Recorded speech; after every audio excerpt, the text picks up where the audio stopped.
I signed one of those purity pledges where I promised God to stay a virgin when I was in high school, and what the church did with those pieces of paper is unimaginable. Also, the whole thing isn't biblical. Also, those pledges have a really unexpected outcome and consequence. We'll get into it.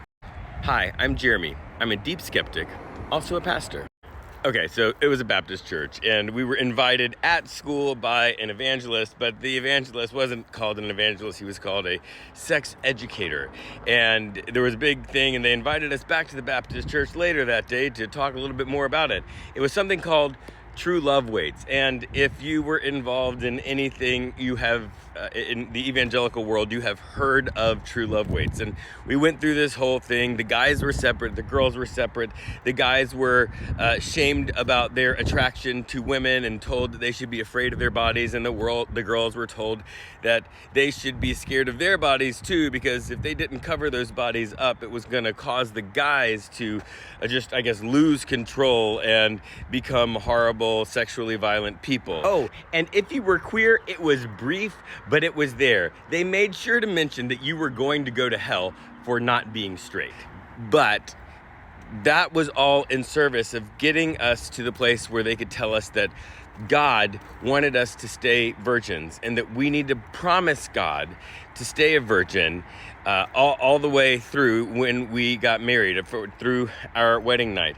And they passed out these pieces of paper that was a pledge that I pledged to God to remain a virgin until I am married. And if you signed this pledge, you got a ring, a purity ring that you could wear or not wear. And the idea was that you're going to give that ring to your spouse on your wedding night. And then we walked to take those purity pledges to the altar, and we sat them down on the altar, and there were a bunch of stakes around the altar, and there were people that were attaching our cards to stakes. I didn't really pay attention to it. It was a very emotionally driven thing. They had everybody crying and singing songs and, believing that they were going to be virgins for the rest of their life before they were married, and making these commitments to God, and being ashamed of their bodies and ashamed of their sexual attraction to people, and all of that all rolled up into one moment. And so the stakes were there, but I didn't know what they were for. So the church attached the purity pledges that had your name written in print and then signed to the stakes, and nailed them into the ground in their front yard.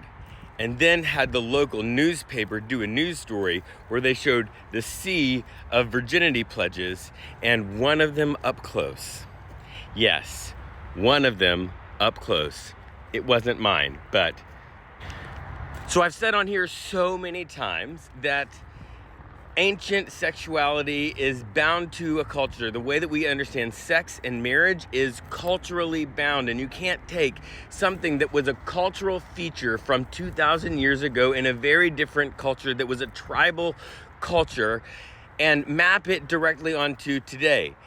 But that's not even the crazy part. But I say that just to say none of that was biblical. None of that was okay. But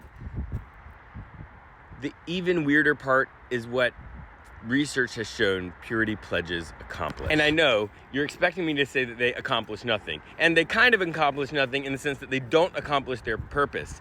Purity pledges do not make the onset of first sexual activity any later for anyone. That there's no correlation there, but there is a correlation that exists. The correlation is that people who take purity pledges are much, much, much less likely to use a condom or other contraceptive device on their first sexual experience.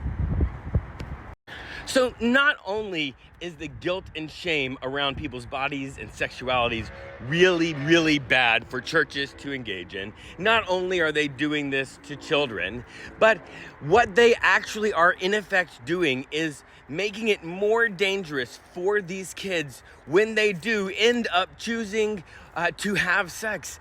They are creating an STD problem for teenagers in their community by getting them to sign purity pledges. And that is insane. And so I guess what I'm saying is that, like, if it was you, I'm so sorry. If you went through that and you were shamed and you had a problem in your actual sexual relationships later, I'm really sorry. It's not your fault. It's the fault of those churches. And if the first time you had sex, you didn't use protection and that made you even more afraid, that also wasn't your fault. It was the church's fault. And so maybe we can just chill out.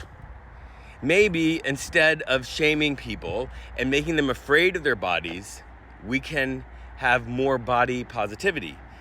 Maybe, I don't know, this may be too much of a stretch, we could just use science. But I just thought you should know.